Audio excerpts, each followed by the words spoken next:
ఎవరైతే భగవంతుని యందు భక్తి లేకుండా ఉంటారో, ఎవరైతే అధర్మమైనటువంటి మార్గంలో ప్రయాణం చేస్తూ ఉంటారో వారికి ఆ భగవంతుని దృష్టి తగ్గి ఉంటుంది కాబట్టి పరాభవం వారికి ఉంటుంది అని మనకు ఈ పంచాంగం చెప్తా ఉంటుంది.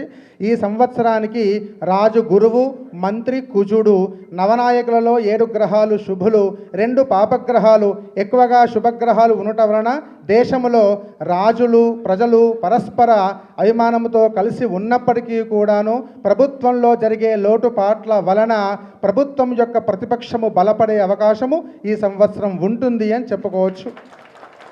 ఈ సంవత్సరము విద్యా విధానంలో అనగా గురువు నాయకుడు అంటే రాజు గురువుగా ఉన్నాడు కాబట్టి విద్యా విధానంలో పెను మార్పులు వచ్చి విద్యార్థులకు నష్టము కలిగించే అవకాశం ఉంది. ఎందుకు అంటే విద్యార్థులు చెడు మార్గంలో ప్రయాణించే అవకాశం యువతకు ఉన్నట్టుగా ఈ సంవత్సరం మనము తెలుసుకోవచ్చు.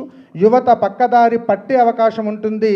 మాధ్యమిక ప్రసారాల వల్ల కావచ్చు, ఇత్యాది ప్రసార మాధ్యమికమైనటువంటి వ్యవస్థ ద్వారా విద్యార్థులు విద్యను అభ్యసించే స్థితి ప్రభుత్వము తీసుకురాకపోవడం వల్ల విద్యార్థులు నష్టపోయేటువంటి అవకాశం మనకు ఈ సంవత్సరం ఉంటుంది అని చెప్పవచ్చు. కాబట్టి విద్యార్థులు కొంత మెలుగువగా ఉండి విద్యను అభ్యసించి సద్విద్యార్థులుగా మారి ఉన్నత పదవులను ఉన్నత ఉద్యోగాలను పొందడానికి దైవభక్తిని కూడుకొని ఉండాలి అని మనకు సూచనగా చెప్తా ఉన్నారు.